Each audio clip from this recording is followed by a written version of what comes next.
What's up, everybody? Back again, Warp Charge Gaming. It is I, George, with James and Chris, and we are here for another Thursday night talk show, episode 65. We do it every Thursday at 9 o'clock Eastern Standard Time. And this time, last week was a bit crazy. Had me, Chris, and Tumby in the studio with James driving down with our buddy Kevin. And we had a hell of a good time this past weekend doing the milestone event for Warp Charge through our first major tournament. Partnered with Coastal Wargaming at Battlegrounds. Show you guys the flyer. If you guys tune in on a regular basis, surely you've heard us talking about this. We have had it going on since back in May. But yeah, we partnered up with Coastal Wargaming, these awesome dudes down from Norfolk, Virginia Beach area. They were super professional, super helpful, and we made this cool collaborative image here. James put this together for us. We made our own custom objective markers with this logo on it. And we had a 64-person two-day event that equaled a ITC major status. So something we're really proud of. I think it went off super successfully. Everybody had a great time. What up, Big Cleat? Made an impact. We got Charlie. We got Big Cleat tuning in. James, did you have fun, my friend? I'm going to put you on the spot. You can tell me no. Dude, I think I had fun. Okay. I believe I had fun. Okay, good. I actually, when I came home and I first came upstairs into my area of things, I opened up a box of terrain and I was like, you know what? I need to step up my terrain game. Yeah, there was some fantastic terrain there. You know, a lot of people were talking to the same of like, why doesn't, even I showed some pictures, like I did a little video. If you guys don't, definitely check us out on Facebook. If you're not linked up with us there, we post some content exclusively to there. And we keep people up to date with when we're going to go live and whatnot. What's up, guys? I'd love to go to the next one. Yeah, I hope we see you, David, coming up this way. But, you guys can see a little montage video. We actually posted on YouTube as well that just shows you kind of the fun that was had at the event. I like when the beat drops and it shows our buddies that came in to support their one of their good friends. His guy's named Eddie. He streamed round 2 with he streamed round 1 with Tumby from New Zealand, who's here visiting. And the Eddie cheerleaders. Yeah, every time Eddie gets on Twitch, like his brother tunes in and under the tag name Eddie's Butthole, and he just like talks as if he's Eddie's Butthole in the chat the whole time on Twitch, and it's hilarious.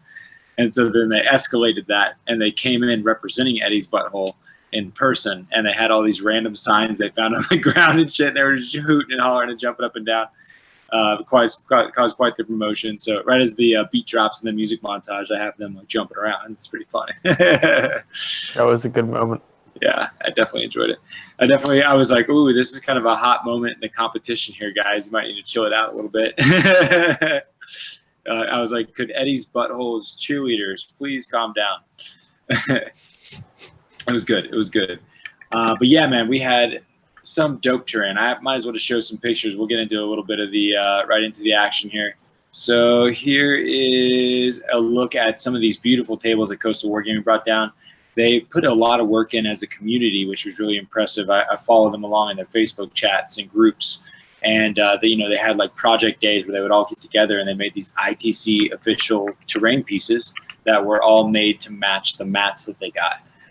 So it made for a very cohesive, thematic. Every time you were placed at a new board, you felt like you were in a different kind of landscape or theater of war, if you will. It was great, man. Yeah, it was cool to see everybody's like different bases. Like people always have like a different variety to the bases on their models, and you would see like how the natural synchronization of certain armies to certain match. Like, oh dang, it's like you're meant to be playing there, Like shit when Kevin and Josh Kender from the Wobbly Modelers played. It was like a Nurgle on a Nurgle board. It was super cool. Nice. Yeah, but there was a lot of that was one of the funny things I thought is there was a lot of mirror matches, a lot more than I anticipated. Tau on Tau, Eldar on Eldar, Chaos on Chaos. I think Knights on Knights. Saw a lot of it in every round. There was always a mirror match of some sort. But at the same time, what was cool is while they were mirrored in factions, there was always like a different variety or twist to it. Like even when it was Eldar on Eldar, it was like the Drukhari Flyers, and there was the guy that had just a buttload of I actually have a picture right here, Harlequins and Ravengers and Skyweavers. This was a unique Eldari list. compared to this one here. This actually won the Rule of Cool. This went to Katie Bishop, and she came down for the Peace Through DACA team. Oh, yeah. I remember that army. Super cool. If you look really closely on the edges are the tips of these fire prisms. There's like rhinestones on them. Here, I'll do a little zoom in. You see these little rhinestones that she put. She had everything matched, like down to her socks, to her shoes, to her pins. Like everything was pink, and it was just super cool. You could see this thing from anywhere in the room. Definitely. So had to give some credit to her. She got the Rule of Cool award. Best painted, though, that went to a Tyranid player, actually. That was also my favorite opponent, actually. Yeah, which another mirror match, right? Yep. I can't see him right away. Here was the runner-up. Oh, here, I just found him. Here's the runner-up to the rule of Best Painted. I had a real hard time not choosing this Death Guard army. It's extremely pretty, and I just really like the colors. Guy was super cool. You also one of my opponents. Yeah, I was about to say you ended up playing him. So this was James's first match, actually. Yep. He was my fourth. His name's Todd. Yeah, super nice guy. Here's a look at James's army, and this was actually while he was set up on table 1 to go against Todd in the very first round. You can check out, here's a shot of the board. One thing we were really proud of is the night before we printed everyone's names out and put them in these acrylic holders with their packets waiting, their objective markers waiting. Thought it was super classy. Everybody was able to be paired the night before, right where they're going when they came in. You have to look at their opponent's list because it was mandatory submission and study who they were going up against the night before. That's one of my favorite things about a major in general is just that kind of getting to talk with your friends at the bar and stuff between round 1, round 2, or day 1, day 2, or that night before, checking out your list and kind of strategizing as a team amongst your friends. Yeah. Always. Yeah. That's definitely a component. Yeah. Oh, I love it. Here's Kevin's list. Kevin came up with James. And Kevin actually took Best Chaos. That's after it doesn't combine with first and second. We did have a Xenos and Chaos in first and second, but after that we go with the Best in Faction. He got 6th place overall, but could have easily taken first place. All about that last game. So it was a pretty wild time. Here's a look at the Tyranid army. They got the Best Painted. Fantastic. Name's Andrew, and he is an excellent dude. Peace through DACA, guys. Yeah, how was your Tyranid on Tyranid match, Chris? Dude, it was a blast. It was one of the more fun games I've had in a long while of 40K. Yeah. Especially considering how different our armies played stylistically. Right. Like turn 1, he was doing everything aggressive that a Kraken list does in my face, just smacking things, stopping my guns, and it was a little bit of a challenge, but also it's also neither one of us had any secrets from each other, obviously it's oh, well, we both know each other's armies. Yeah, no, that's cool. That's cool. Man, and speaking of that, just kind of that how it was still a great game, even though it's a mirror match. That same thing went down when it was Tau on Tau. Here's a look at the 2 top competitors. Right in the middle there is Chris Stover with Beast Coast, and he was running the Talus. On the right had some commanders with Fusion Blasters. Yeah, and then we had Michael there, and Mike took home the first place prize. But it was Tau and Tau, and the match you can currently catch on Twitch, later to be put up on YouTube. And it was a very exciting match that came down to the bitter end. Mike on the left with the red Tau actually seized and was rolling some hot 6s in the beginning of the game. It was kind of a race to kill each other's drones and get to the broadsides. And yeah. It was a pretty wild race though, and the last minute Hail Marys of the Fusion Blast and Cold Star commanders jumping out and trying to take down Riptides. It was all down to some epic dice rolls, I totally believe it. So that was pretty sick. Here is I did see that we had how do you say his name? Regus Mage. I said Regis. I wasn't sure if it was Regis Mage. That was pretty legit. Nicely said there. But yeah, well, welcome, man, and thanks for tuning in at 2 a.m. in the UK. Here's a look at our 3D printed trophies that we created from Tabletop Alchemy. I definitely agree, Lee, by the way. Guy in the pink has the best face. Oh, yeah. No, let's zoom in. That is Jason. He has the most hilarious face in that picture. Here it comes. We got to go bigger.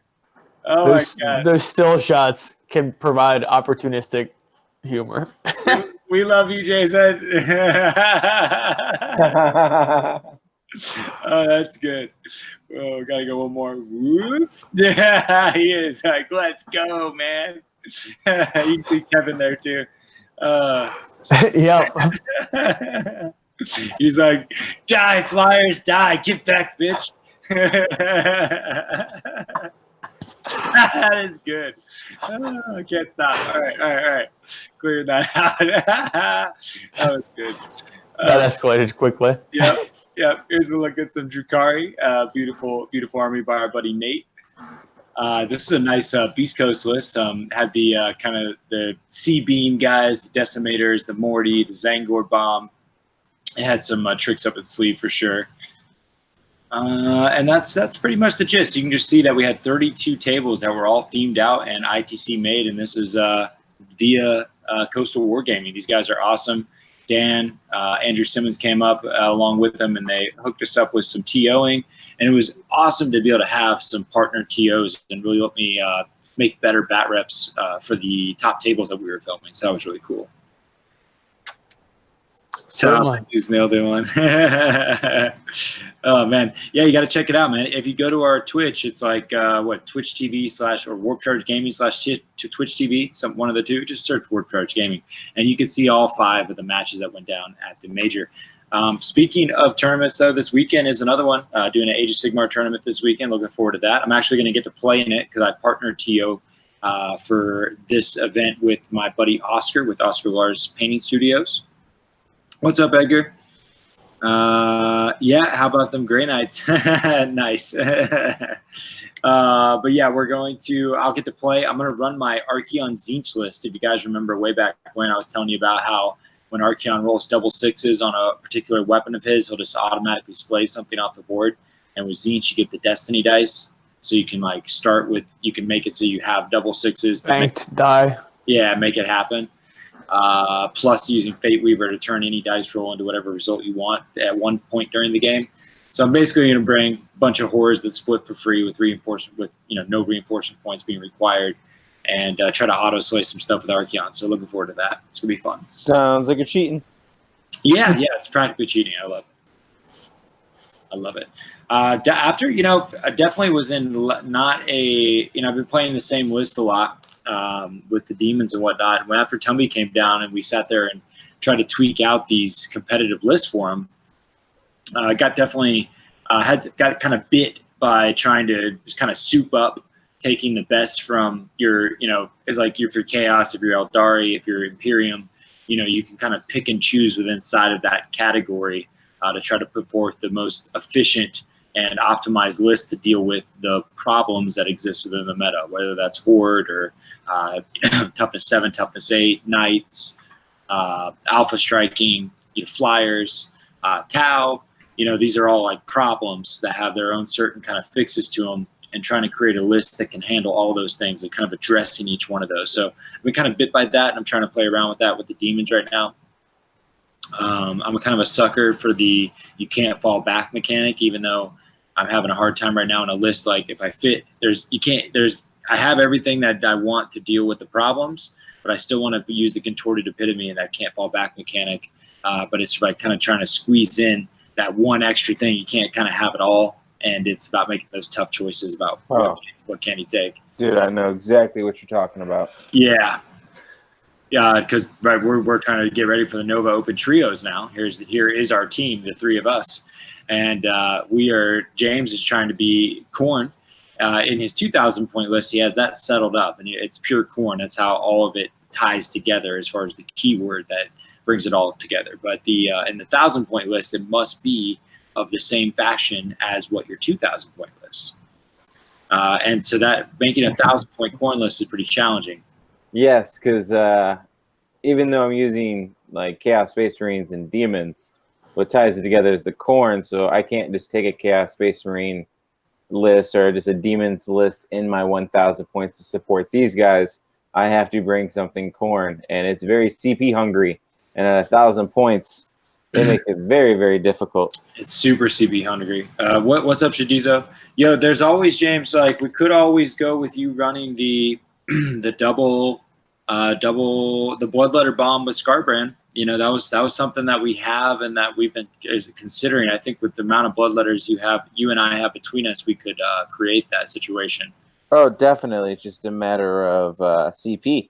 Yeah, it's a 10 CP. So, I mean, I'm committed to bringing 2 battalions. Chris, are you bringing 2 battalions? I would have to verify. I think I've only brought 1 in another detachment. Really? And yeah, because I think that's the main thing, is that the only way we can have that as part of our puzzle piece that might or may not work is if we can guarantee that there's 2 battalions that are going to match up with it. Yeah, and if it doesn't, then I'm like short 3 CP, which then shit gets targeted. Yeah. Certainly. We can figure it out, though. Yep, for sure. We got Robert. Time. Robert tuned in. What's up, Robert? Good to see you back, man. Howdy. We just been talking about the tournaments that we just had. The one that's coming up this weekend. After that's going to be Kill Team. Oh, speaking of Kill Team, Demons, they're here, man. But the White Dwarf is out, and we have Kill Teams and Demons now, or Demons and Kill Team, and I'm thrilled. They just Eisenhorn came out. They actually had to revamp his rules a little bit, and he's a total beast for a very low cost. He's a commander, of course, so won't see him in too much competitive play. But the Demons, man, I think now I'm going to take Demons to Nova. It's just too freaking cool and fun. I was like half interested. Like I was like, maybe I'm going to try to play some Sigmar at Nova, and to only play a little bit of Kill Team. But man, now I'm so pumped that I can run Demons that like, fuck it, I might just play my Kill Team all the way through, because I got enough Kill Team to play all weekend long as far as the amount of passes I bought. So yeah, I mean, if I can run Demons, that's pretty badass. Which I can, so I probably will. Do it. Dude, horrors can split now. That's so much fun. I want to play with that. Does it cost points to split? No, it just costs more points out the get-go. So like 12 points is what a pink costs, while the rest costs 7, or maybe a demon at 6. So just kind of like their 40k points, but it's just a straight 12, and you get to do your splits. Oh, well, that's so cool. Oh, it's hella cool. Yeah. And so it's definitely like, it seems pretty designed around having a mix of demons, which is like cool. Like they kind of all have their different roles. You would make your, the Zinch ones are kind of the shooty guys, get a little bit of psychic. I think they got psychic in there. I haven't got to study it too hard with the big tournament this weekend. The Warcry came out as well. Well, it's about to come out, but I've got my hands on the rule book. Got to read a little bit through Warcry. We showed that last episode. Let's see. We got Siandak. Keen, that is a hard name to say. Have you looked at taking the Forbidden Gem on the Epitome? The Forbidden Gem's the one that stops something's ability, right? Yeah, it stops a character from acting in a phase and any ability that affects other units. Yeah, I haven't considered putting it on the Epitome. Seems like a good thing to put it on. I used to rock it on a Slanesh Demon Prince to throw it up in combat and then stop a character that supported everything and just wiped everything out and then get to the character next turn.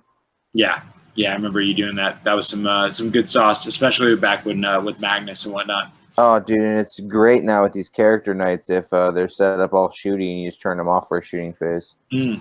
Yeah, that's worthwhile. Or if they think that they're gonna, they have that one knight that counts as 10 models for scoring. Yeah. I guess. Yeah, you just do it at the end of the turn. I guess. I don't know. It's only for a phase, right? Or is it for a turn? It's for the phase. Yeah, so a little weird for scoring. But fuck it. Yeah, no kidding. Find a way to make it work. No kidding.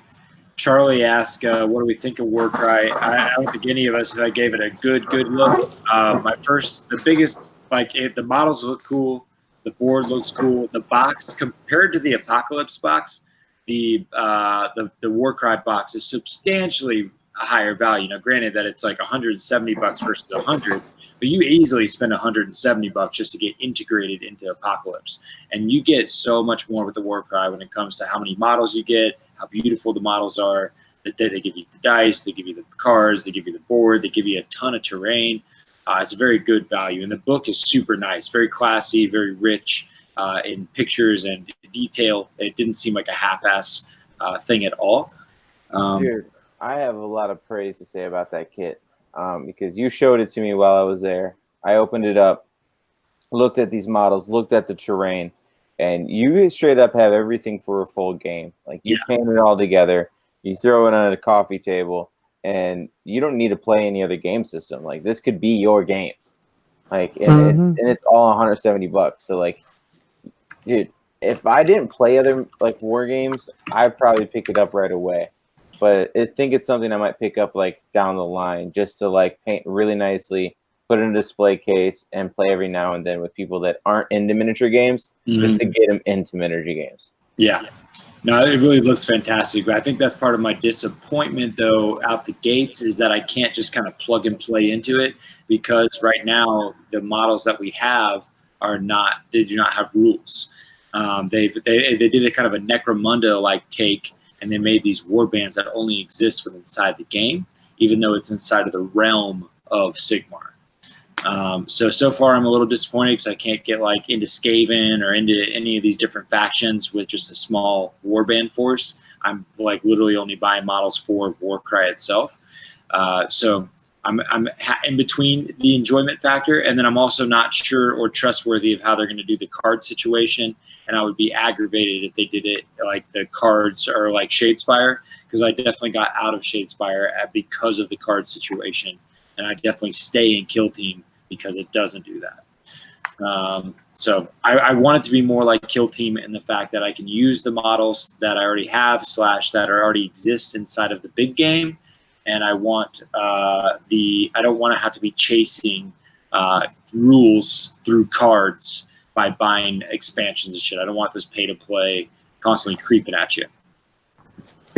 I find it a little interesting you phrase it that way when you liked what is it, Age of Sigmar Champions so much. Yeah, because the difference in Age of Sigmar Champions though was the digital element of the card. Being that you could get all the cards virtually, and then when you found something that you really liked, you could go buy the cards individually. And so, sure. So you never had to. Now it's a lot harder in Shadespire to go individually buy the cards that you need, because Fair. you just buy this one set. So yeah, I'd rather spend $100 on buying all the individual cards I need and know that that's the deck I want and that it's going to play great and that I don't need to change until like a new edition or something comes out, than just have to buy all of this, buy $200 worth of shit just to get the $100 worth of stuff you want. I don't know. It's a funny chase, and I think that there's a fine line that all game systems have to walk on when it comes to being financially valuable or viable, and then also able to get people to actually buy into it in the first place. Definitely. Yeah, rabble. What's Edgar say? We got Big Cleat says, my cousin is visiting in a couple weeks, and I've not played 40K since 5th edition. I'm going to teach him Kill Team. It's going to be a hell of a lot of fun. Hell yeah, it's going to be. Man, Kill Team is such a great game for teaching people to get back into wargaming.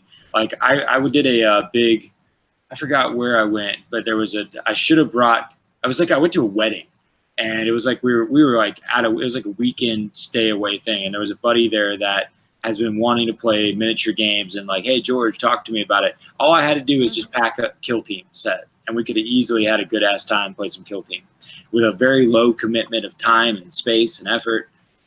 Oh man. Edgar says, I don't play Shadespire, but I know the rules. What do you mean by the card situation?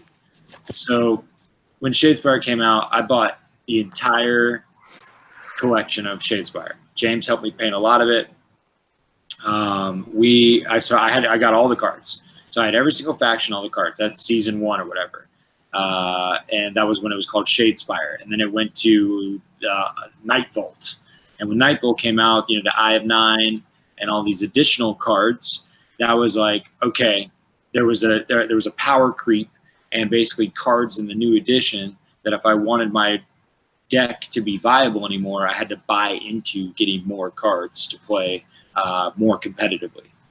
And I didn't want to have to buy more cards. I wanted my army, and I wanted my rules, and I wanted to be able to play. I already put in a couple $100, and in order to get the next set of cards, I didn't want to spend another couple $100 in this card game when I could just go play fucking 40K or whatever, or Kill Team or whatever.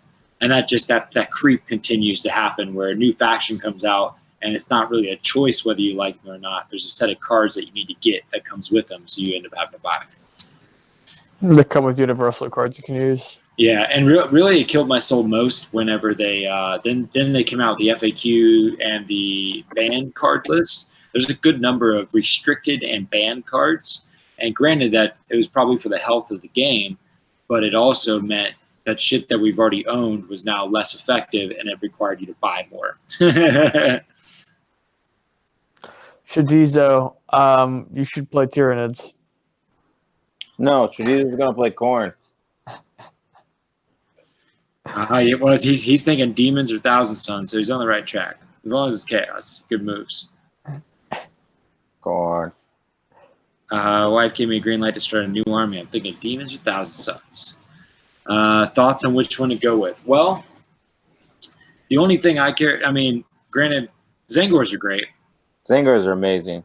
You know, Zangors are great. That's the only thing besides Ahriman and the Thousand Suns rules. You just need your Demon Princes, your Ahriman, your Zangors, and 20 cultists. Everything else is whatever. Thousand Suns are to be used in conjunction with the demons. So now I have a different opinion on that. I agree with it. Right, but there's also the Rubric Marines. Plug and play. But because of the Rubric Marines, 1 AP, negates, so they get this 2-up armor type deal.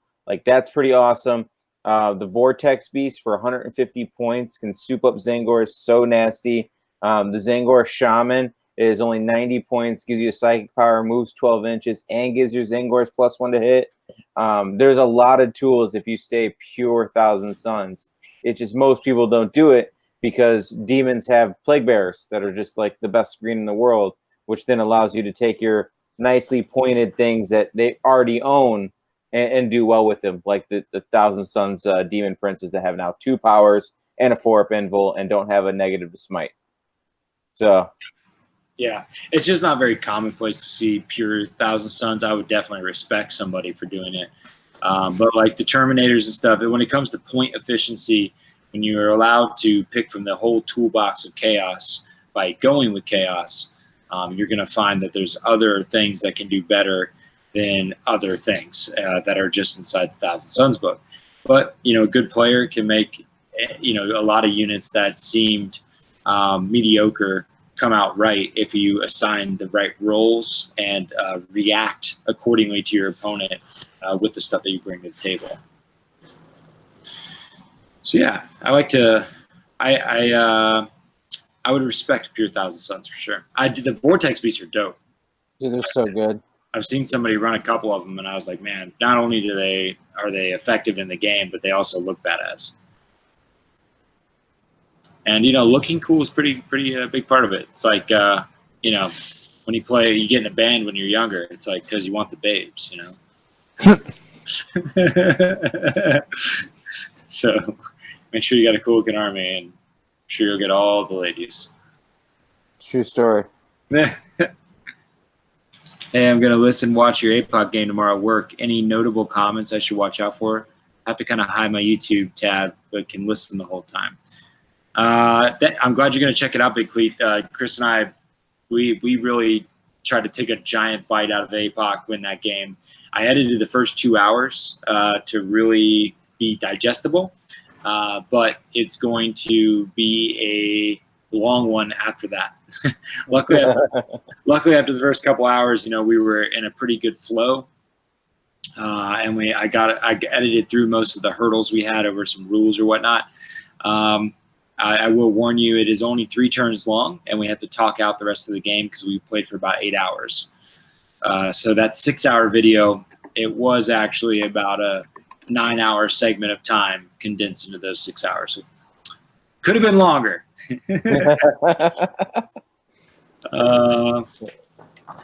Let's see. So yeah, I can't say any notable moments there that you should worry about. Checking out. You should see the beginning. You should see whenever we're panning across in the very beginning, seeing the overhead of that massiveness of models there. That's the best part for me, is just seeing all that badass stuff. I think one thing for a lot of people to note, just when keeping in mind how long the new APOC took us, is besides the fact we took over double the suggested size game, Unlike previous editions of APOC, it's less the same game. It's just 40K expanded. Like, this is like everything has completely different rules profiles. Like, it's a lot more new stuff in general, in terms of learning a game. Yeah, it's managing your. I mean, shit. I mean, a great way to consider it too, Chris. Besides even just points, is like you and I played. I had 11 detachments, and you had 15. And every detachment you have has a commander attached to it, which if it's a character is a warlord, and that draws you cards. You're only ever allowed to have a max of 10 cards in your hand at the end of your turn, so that we were drawing over the max card hand every turn because we had that many detachments on the board. It felt like we went overboard. And I think you should really be playing like no more than like 7 detachments. Like 4 to 7 detachments is like a game, you know? Yeah, I was cycling through the deck at least twice throughout our game, I think. Yeah, silliness, dude. It was silly. There was one moment where I was like, and Chris was like, and I'm going to do this, and this, and this, and I'm going to do this. Yeah, I was dropping drawing 15 cards a turn. I was still dropping like 11 or 12 every single turn pretty easily. Yeah, there was a lot going on. Let's see. I'm thinking about getting 1,000 Suns. Kind of the models look cool. 1,000 Suns got a spectacular starter set now. Yeah, that's fair. Yeah, there is a good start collecting for them. I just gotta. It'll probably be a while for y'all there. I know Big Cleat can take advantage. We got Big Cleat. You're a Patreon sub. If anybody else out there was thinking of doing the same, we give out like some good chunks of change of rewards back to our Patreon members, and you can get a start collecting box that way. I was just thinking about that, seeing that comment. So just a heads up there. It's a pretty cool Patreon reward system there. There's some cool ways that you could definitely get some primo product from one of our sponsors. Yeah, Battlegrounds. But yeah, if you guys, if you're not into the Patreon thing, go check out our website and get a shirt. We just got a few more to Chris Stover, who almost won with Best of Tau at our. He did get Best Faction. He did get Best Faction with Tau at our event. He just got himself one of the For the Greater Good shirts. He was excited to finally find a cool Tau shirt. Got the Dopey Salty shirt. Kevin was wearing that when he was wrecking face with his Chaos Army. Of course, he was running Nurgle, and I don't know if Kevin needs to get himself a Nurgle shirt there. That'd be cool. That'd be cool. I had to pull the picture up again of Jason. It's like, it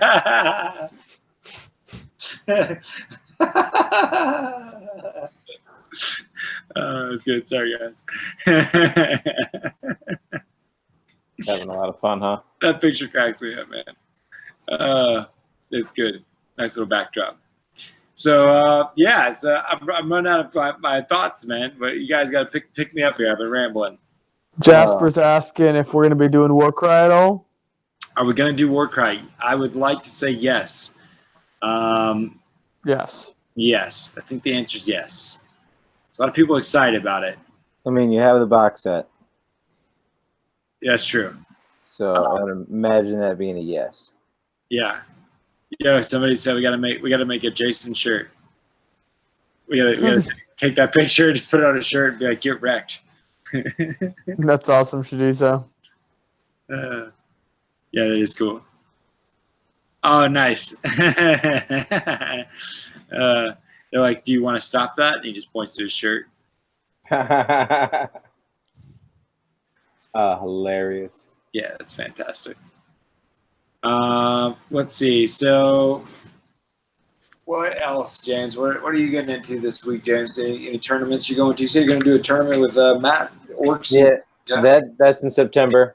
Oh, it's at the lucky place that we always go to that we get to drink. That's one thing that the trip has opened my eyes and made me very grateful for, is my ability to drink while gaming.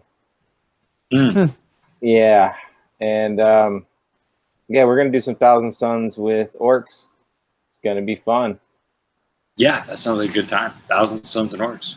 You're gonna dark matter crystal some Zangors in their face along with the jumping some boys, right? Yeah, with Warp Timing Magnus, all turn 1. That's the plan. Yeah, those combinations aren't supposed to exist together. Yeah, I know. It's kind of hilarious, right? Yeah, that creates some feel bads. I like it. Well, GW tells you can't do these things, but these guys can, and I'm letting them know, like, it's either all or none, bro. All or none. Right? That makes sense. Yeah. Chris, you were talking also about changing up some of your. You've been playing a lot of the big bugs with your Tyranids. You're getting hungry for some change, huh? Yeah, I think I want to make the next year kind of about expanding the horde elements of my army. I mean, I have kind of some soft and hard goals in my head working in terms of like how many more alkylate hybrids I need. Because I have between 40 and 60 of those, but I would like to run at least 120 of them. And that's not really a cheap model because it's like $32 for a box of 5 of those. Jeez. Wow. Yeah. Wow. Wow, GW. Wow. Thanks, Games Workshop. But, you know, we love you. I don't. And I will throw money at you like someone throwing a dove into the ocean. The reason I'm not happy with them is their poorly advertising of the Everchosen that George just now told me before we got on here that they said What's an that in the Everchosen? Adepticon. Dude, it's their painting competition, like the Golden Demon, but it's like you get this cool sword if you win. I want a cool sword. Diesel made fun of Tyranids.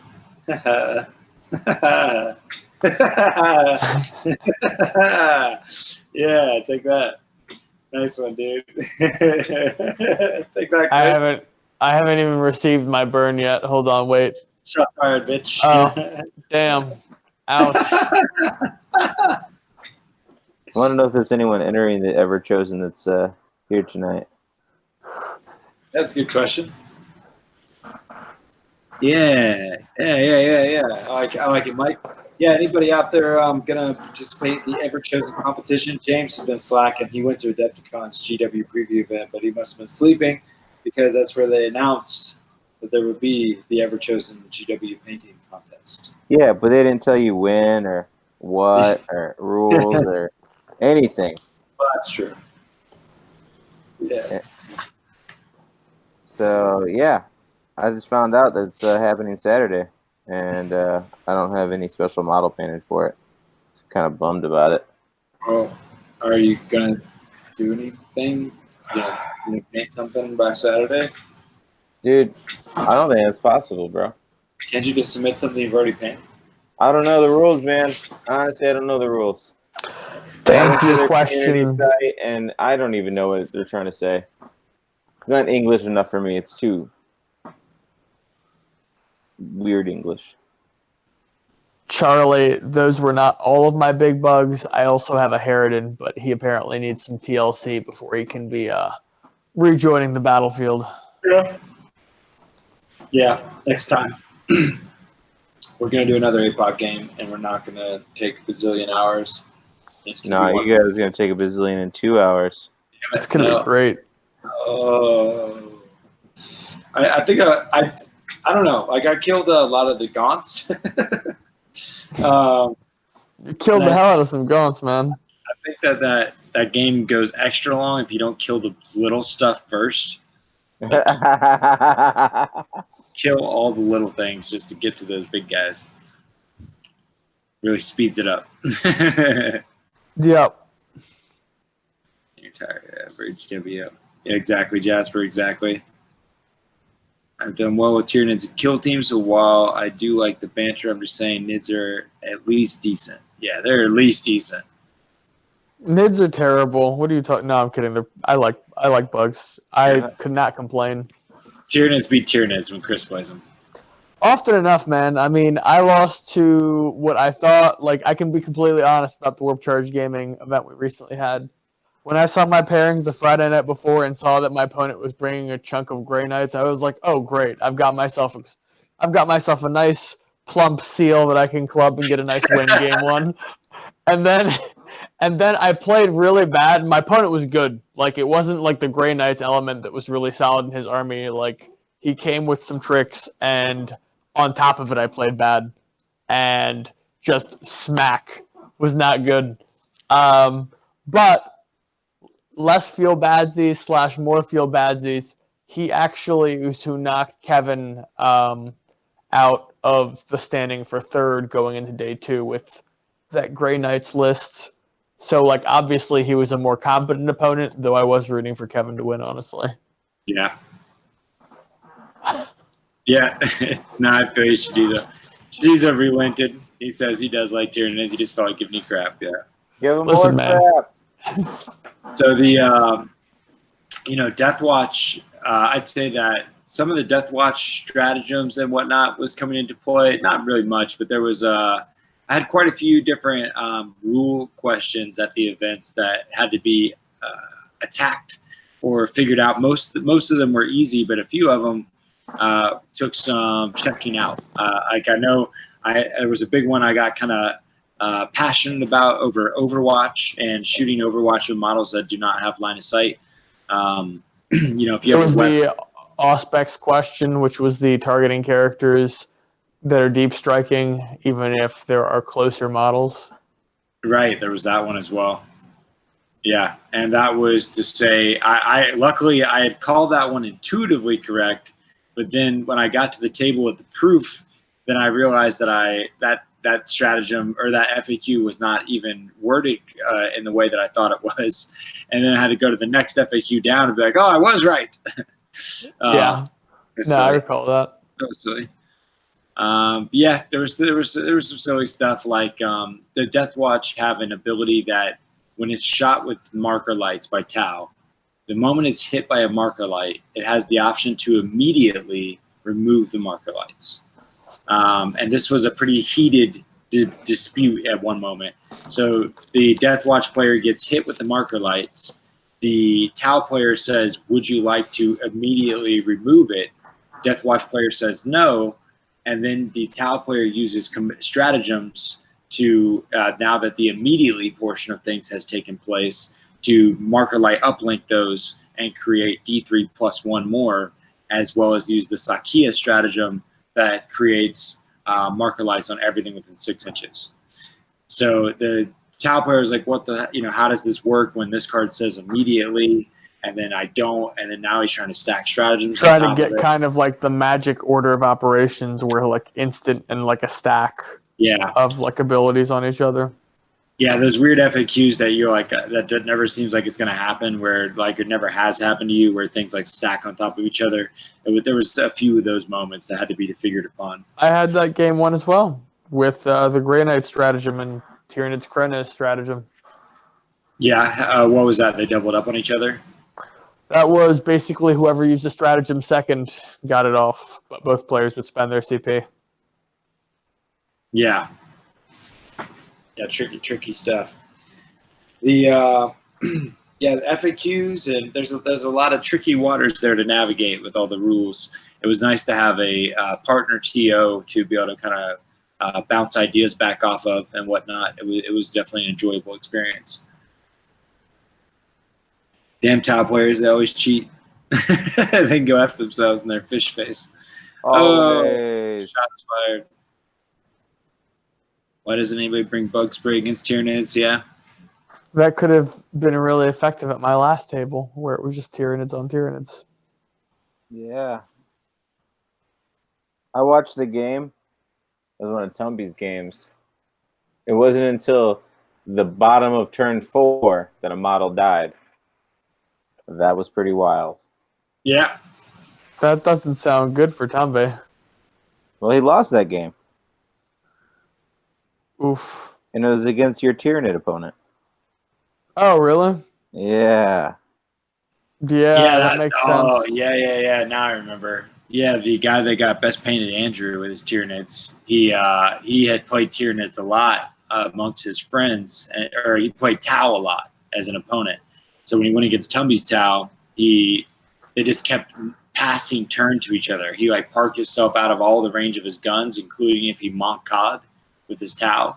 and then said, all right, you go. And the Tau player's like, well, he's got to come to me. All right, you go. And they just kept going back and forth saying, you go, you go. And then all of a sudden it's turn 4 and there's only like 3 turns left to move in the game. So that was pretty interesting. Yeah, I've never seen anything like that before. Pretty funny. Does WCG have an Eldar player in the community? I just switched to them and have been doing really well. Still lost to Tau in my last tourney. We got our buddy Connor, and we also got Ali. Ali plays Eldar, and then I also used to play Eldar for quite a while. We're definitely not lacking knowledge of how Eldar operates. Our buddy James Sheets plays Drukhari. Our buddy Nathan plays Drukhari. So, yeah. I seem to get paired up with Eldar every tournament I go to. Yeah, Kill Oh Team, man, not so much. Yeah, we do have one. We do have some Eldari players that are on our Kill Team channel, but not so much core Warp Charge. James, I got vected at the tournament only once, and my opponent rolled a 1, so it didn't go off. That's so awesome. Did you laugh at him? I did. Did you tell him to go get vect? I don't really remember. I just remember being very happy. That's nice. It's nice. So is it bad sportsmanship when I yell and celebrate loudly when my opponent fails a charge? Depends on how your opponent takes it, maybe. I kind of think it depends on like. It was great, and then I made that reaction, and then he wasn't very like, oh. Then I kind of felt bad. I definitely get. I'll dance around and shit. Nah, I can't say anything. Like I'll definitely like. Yeah, I get hype as hell when I'm stoked, and usually if I'm stoked, it means they're not stoked. So I hope that's not being a bad sport. Yeah, definitely. I'm like, haha. I'm normally like that. I normally have pretty good opponents about it, but this time, like I felt like he was a little salty when I celebrated his failed 4-inch charge, and then re-rolled to continue to fail it. Oh, I mean, dang! You usually in that moment, it's time to feel kind of bad. No, bro, I was excited. 4-inch charge, but you know. I definitely had a moment against actually the person who won Best Painted, where I did something that was tactically really stupid and gambly that worked out to my advantage, and then I proceeded to celebrate. Hive Tyrant had, like died exactly on the amount of wounds he had by Gene Stealers, used my last CP to reroll his invuln. I passed it but survived with 1 wound, knowing that he can just spend 1 CP and cause 1 mortal wound to me. Because I survived with 1 mortal wound. So I'm like, I don't care, I'll still reroll that invuln save. And I land it. And then I'm like, okay, well I have a 6-up feel no pain that I'm gonna land right now. And then I just stuck it. Nice. And I was like, woo! Yep. Oh man, like I don't know. Yeah, I definitely celebrate if my opponent does something. If he fails to do something that I definitely didn't want to happen, like I don't know, like a warp time on a Morty that you know is going to be bad news, and then they fail it, and you get to shoot the shit out of them. Hell yeah, I'm like hype. I'm super hype. Yeah, I don't know what that's like, man. I don't shoot other models. Like, it's such a rarity. Yeah, I don't take guns too often myself. But you know what I mean. I enjoy the swingies. Yeah, I don't like fighting Morty though, because he fucking just explodes all over you. Fair. Too many mortal wounds, man. That guy's a pain in the ass. Yeah, he is. So after the big tournament, we saw a lot of Tau. We saw some Knights, so not a ton of Crusaders. Nice piece there, James. Is there anything while we were talking? Oh wow. Is there anything, that you currently think you would like to see different in 40K? Like, what would you like to? What do you think needs changed or addressed that is kind of wrecking the scene right now, or is everything fine and we should all just not be scrubs? Dude, honestly, after seeing the amount of Tau and there's a lot of Eldar, but you didn't really see the Eldar on BCP's leaderboard as well because the Tau knocked the Eldar down. Yeah. And that's saying something with how many Eldar people there were. Yeah. So, like, looking at it that way, it's like, damn, these Tau are a little out of control, and I feel it lies in the drones. Yeah. Even if you get into them, like combat-wise, shooting-wise, it just gets passed off. And one of the most like feel-badsy parts of the passed off is you put something that's like 6 damage, flat 3 damage, and it goes off into 1 mortal wound. Yeah. That they get a feel no pain for. You know, quantum shielding can be kind of like that, but it's not that powerful. No, quantum shielding, because you use the weapons that you can kill it. Like, it's all about like using the right weapons for the right job. But in that, it doesn't even matter. You use your little weapons, your bigger weapons. Like, if you use your little weapons, it goes on to the thing with the 2-up armor. And it's like, well, that sucked. So you got to use your bigger weapons, and it goes on the thing with 1 wound. Yeah. Like, I would like it to be either it gets passed off on a 4-up instead of a 2-up, or if they had a 6-up feel no pain instead of a 5-up feel no pain, or even the best thing yet is every damage becomes a mortal wound. Sure, that'd be fine too. I think any one of those, or even a combination of them, would definitely mitigate like the Tau power creep that's happening right now, because I know that's what you're going to see at Nova, especially with the Nova missions and them not being penalized for having multiple units. Reconnaissance having to have a whole unit, not a partial, so it even like gives you more of a benefit to take smaller units, and Tau being able to take 2-man drone units. Dude, like Nova missions are perfect, and I saw that, like, I was like, wow, yeah, Tau's winning Nova, no question. Whoever runs Tau's winning. Kind of seems that way right now. I mean, there's tricks to take Tau down as well, but oh yeah, Tau. More Tau, that's a thing, yeah. Tau takes down Tau. I saw it happen. Everyone else can see it happen on Twitch and very shortly YouTube. Yeah. Yeah. Like, that's how you beat Tau, is with Tau. Or you try to be like a Tyranid player and you just don't play the game. And when you go to a tournament to play and you don't play and that's how you win, it's like, dude, there's something wrong with that army, man. Yeah, Tau is, I could agree with the drones. Do you feel like the flyers are okay, or are they being okay. So since the flyers were a prevalent thing, I watched our buddy Connor just get smacked around by so many different types of lists. Yeah. And he was rocking all the different flyers, because there's plenty of answers to flyers. Myself, I played 3 different Eldar players. I lost 2 of those, but one of them was like a hybrid between the 2. They only had 3 flyers, and I won that one with max points. So I don't think the flyers are necessarily the issue. It's like when there's a lot of them, it becomes hard matchups, but there's a lot of different things that could take them out. Yeah. With the drones, not so much. Well, and George, I played the practice game against Tumby before the tournament. Honestly, that was a really close score game. Tumby won that, but it was like 22 to like 19, I think was the final score. Yeah. Had I not charged 2 full wound hive tyrants into his supporting fire, there's a good chance I would have won that game. Sure. I think that's a little matchup dependent as well. But simultaneously, I agree the format for Nova definitely favors the kind of stagnant late game scoring for Tau. Oh, dude, the fact that there's now end game to it and not like just the progressive, like, dude, that's so huge, because they're just going to sit there, wait till turn 5, then Monkau, whatever you say it, and then they're just going to move out and do all the objectives after you've been shot off the board. Yep. So it's kind of disheartening. Yeah. So beyond Tau, anything else particular? Like, you like the new fly rule with the buildings, the wobbly thing? Oh, I guess that's something. Is like, like multi-level, like the whole. I don't like how stuff can lock you out from not being able to fight something else. Like, I guess like something could be done a little bit with terrain rules, or just like the things that are like super tall, like just not having the ability to engage or something's pretty weird.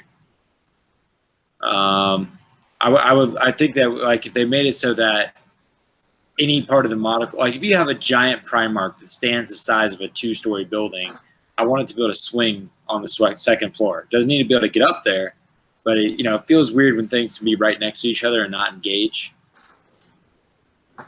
Sometimes that gets a little awkward. Yeah, it gets Certainly. awkward, but I see it has its place in this edition because knights have a stratagem where they can charge a building and hit things that are on like whatever floor. Right.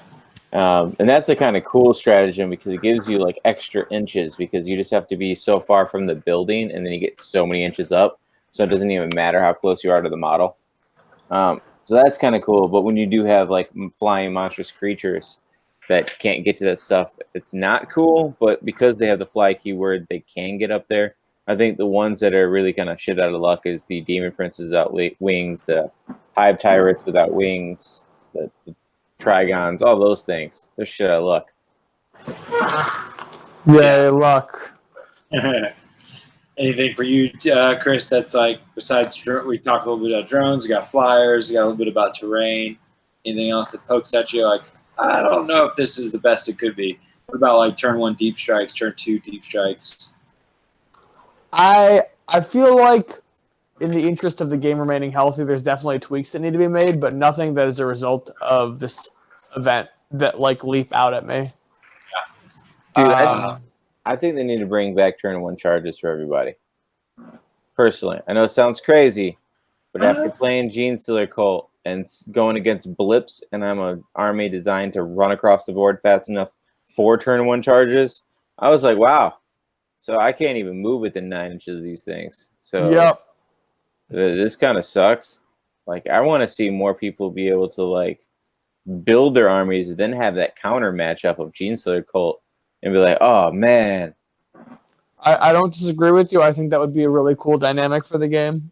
Plus, it might make Gene Stealer Cult better in ITC format, which several people suggest they're not the most competitive, specifically in ITC, because of how readily they give up points.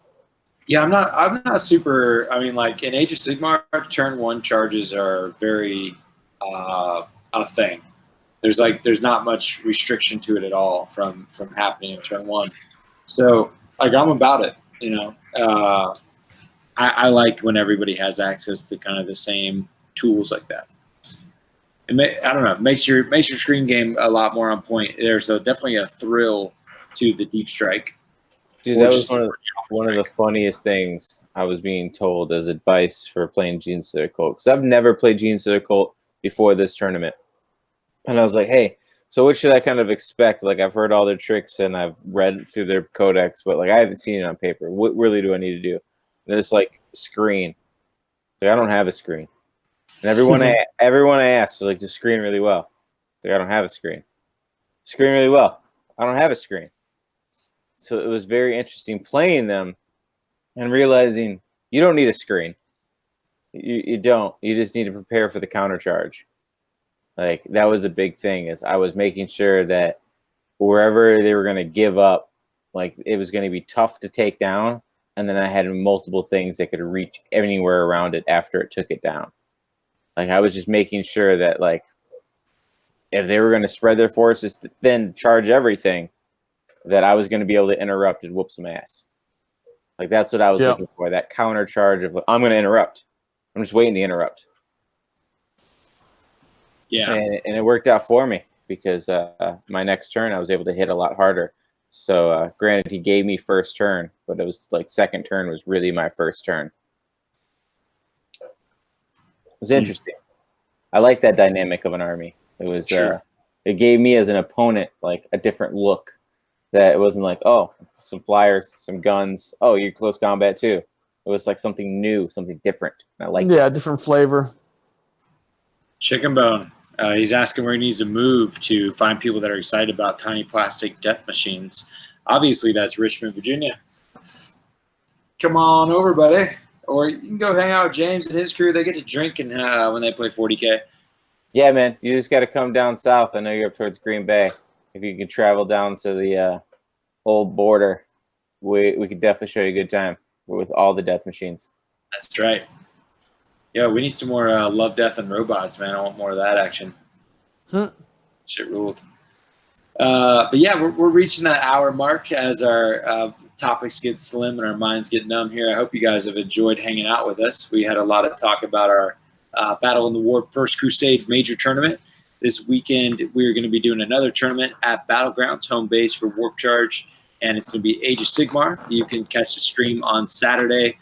We just posted up our Apocalypse match that Chris and I had. You can see some epic Death Machines face at it there. Well, Death Machines versus Bio Titans, I guess. But that was a crazy game. Lots of bugs. Go check that out. Our web store is always open to get some shirts if you want to check that out. Dice are coming soon. Dice are coming. We got some beautiful dice that'll be here very shortly. And then, of course, if you want to just get hooked up from Tabletop Alchemy / Battlegrounds, we do hook up our Patreon members with an awesome reward system. Go check that out. And this weekend we'll be kicking off it's going to be our first match of the tournament season for Age of Sigmar. We are hosting our own leagues here for Kill Team 40K and Sigmar, and that'll be going for the entire rest of the year. So we hope to see you guys come and participate with that. Or if you're just ever in the area, the Midlothian, Richmond area, then give a holler to Warp Charge, and we'd love to get together for a game. Jason, great face. Thanks for letting us feature you up close and personal with your awesome. That would have helped me, Kevin, as well. What did Kevin say? Hellfire round should only wound on 3s instead of 2s. Fair. I like that. And yeah, Kevin, I would love to have gone second. I would have picked to gone second, but he won the roll-off and forced me to go first. Yes. What a monster. Many games to come, though. You're going to see a lot of content being produced over the last week. We got videos to post for days. We're going to post on YouTube the last 5 rounds of the tournament we just had this weekend, but you guys can go catch it out on Twitch where we stream live. And if you're not a part of our Facebook, go check that out as well, because we, again, post particular content to that platform, and we'd love for you to be a part of that. So it's a wild and awesome ride, and it's really great to have so many people participate with us. We're getting that 20 person mark on the average now on these talk shows. It's really means a lot to us, guys. Thank you so much. You guys all good and gravy? We're gonna keep taking fun seriously till next week. Yeah. Keep taking fun seriously, guys. Taking Bone, Kevin. Adios. Everybody. Keep taking fun. We'll see you next time. Catch you later.